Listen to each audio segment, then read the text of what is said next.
Welcome to Milan. We're here with the Creators X for Vulture. My name's Savannah Peterson. Super excited to have a fun guest from a company I'm confident you've heard of. Stephen from Hugging Face is here with us.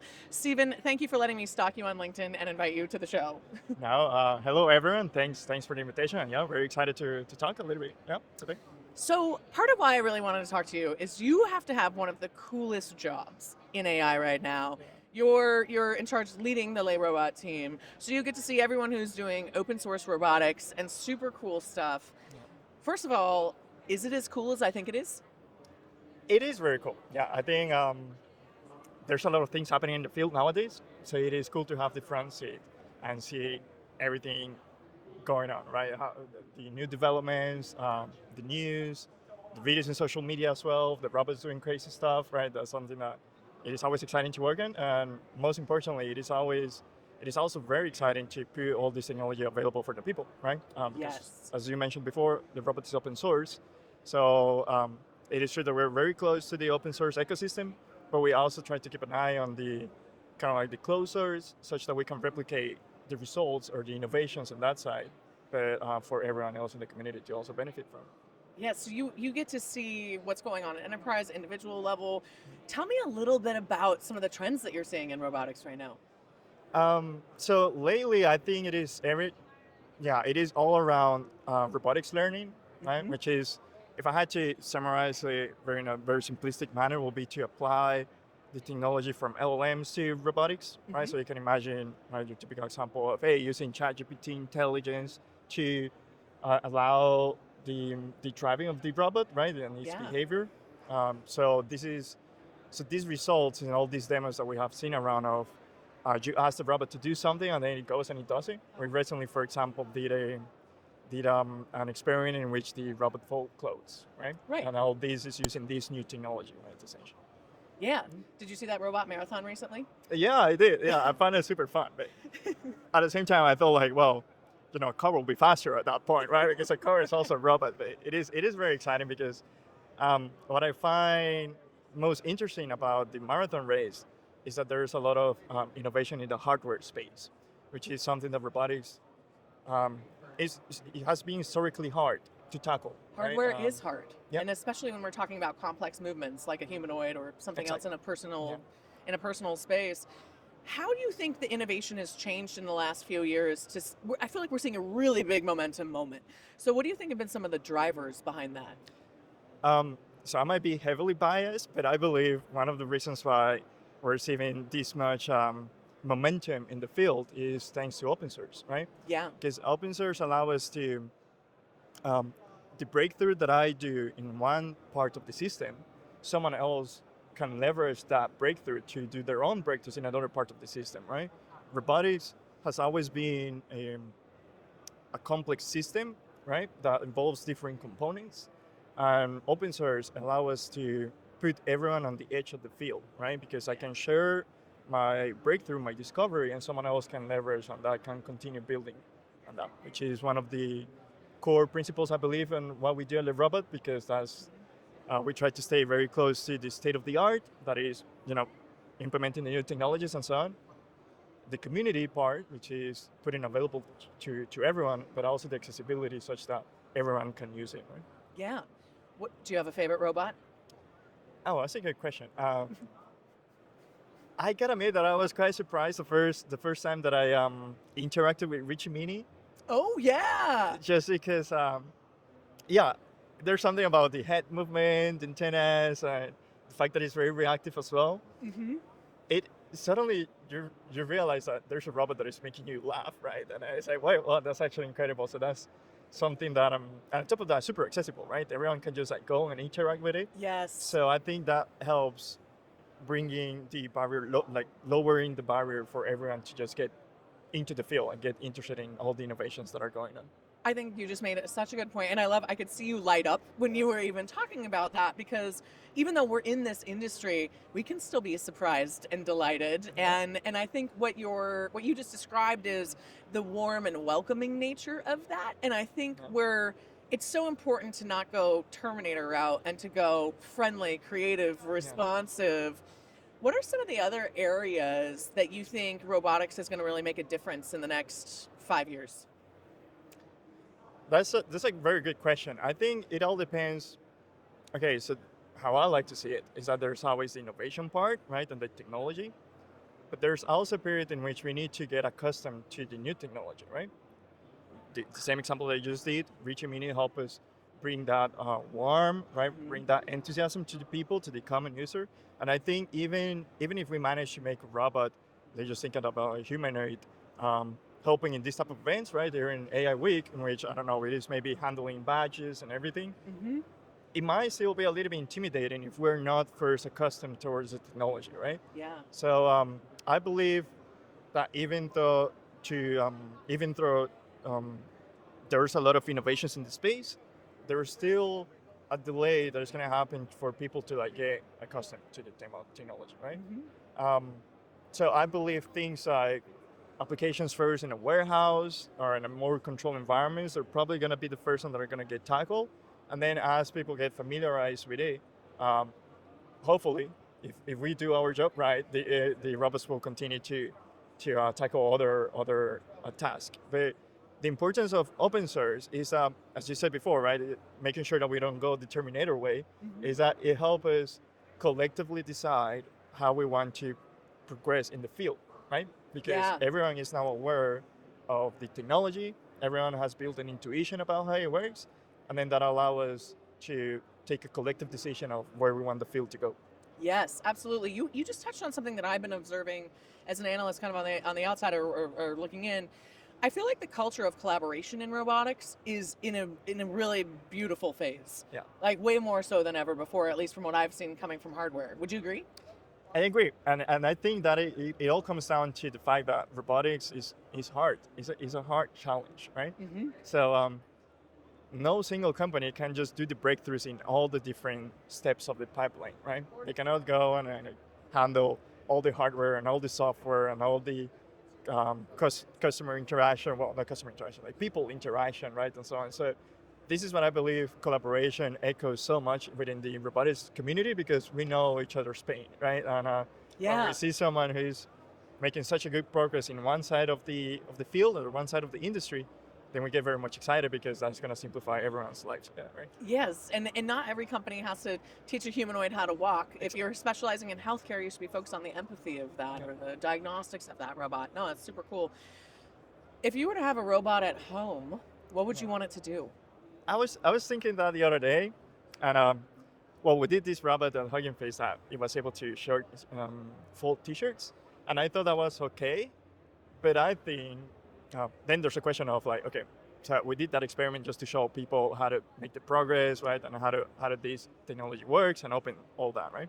We never intended to like sell the model or like sell the robot or any and there's no any type of There's business a proof of behind it, right? concept. Yeah, Yeah. exactly. Yeah. But then I was thinking for myself, like, would I buy a robot that like fold T-shirts? And I would be like, probably not, right? Because I needed to do more, right, in Exactly. order for me to make it worth it, right? And one of the tasks that I believe it was very interesting to tackle, at least at home, will be to a robot to prepare my luggage for traveling, right?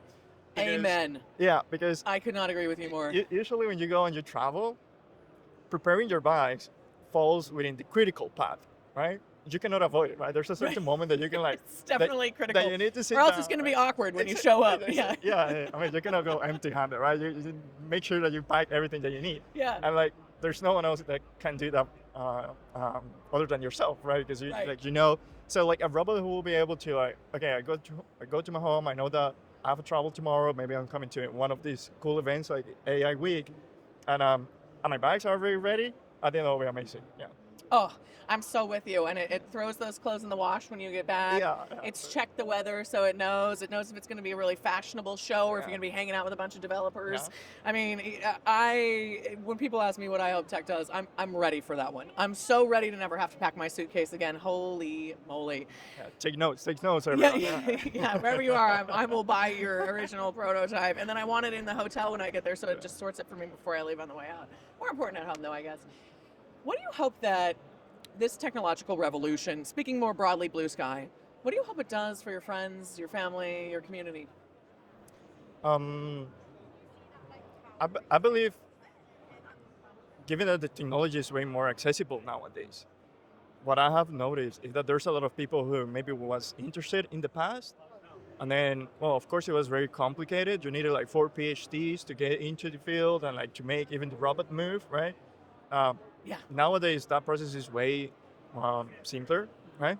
So then I've seen a lot of people coming back into the field with new ideas, with all the excitement of like seeing developments like Rich Mini or maybe even the SO100 and these type of things that helps them get back into the field and maybe even learn new things, repurpose, and um, and that's something that I have seen not only with professionals, of course, which are all already in the field, but also people that are, might be in other fields and they want to like explore something else.